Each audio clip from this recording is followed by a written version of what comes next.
Republicans and Democrats do not appear to be any closer to reaching a new budget deal, and because of the impasse, the state has cut some payments to Medi-Cal providers, and that has forced many pharmacists to turn away Medi-Cal patients.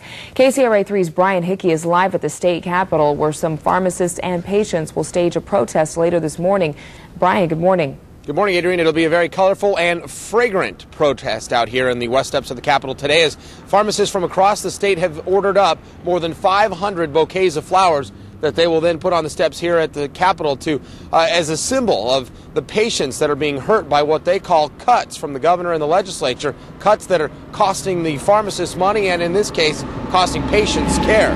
As of July 1st, all health care providers working with Medi-Cal had a tough pill to swallow, a 10% cut from the state. The governor and legislators instituted the cuts to help the state balance the massive $15.2 billion budget deficit.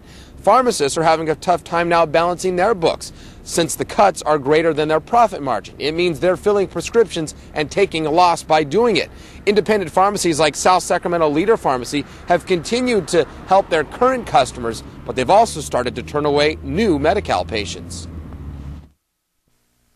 Prescriptions or fill their prescriptions. If they're a new patient and we don't have them in our computer system at this time, we're telling them, sorry, we're not accepting any new patients. Our Medi-Cal practice is theoretically closed. You can't afford it. We can't afford it. Can't afford to take on any new patients.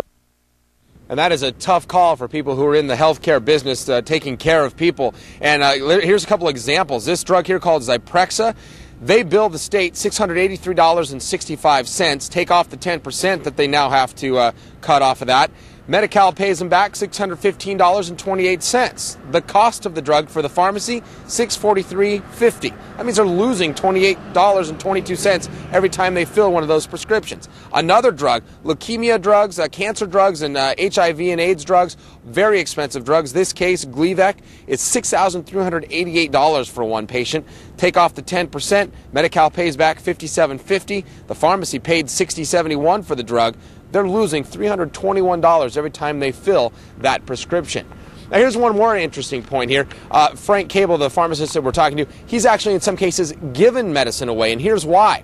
The Medi-Cal only approves certain brand name drugs. Well, if he knows he's going to take a $10 loss on the brand name drug, he can give that same drug for $2.50 in the generic form. He'll take the $2.50 loss and just give the patient the pills versus losing $10 by using the brand name drug through Medi-Cal. So it's a crazy system. It's one that they're hoping that the legislators and the governor will address before they wrap up the budget to try to make all this even, because right now they say they're taking a loss, but it's something they can't do forever, hence the protest today. Live at the state capitol, I'm Brian Hickey. Back to you. All right, thank you, Brian, for that story.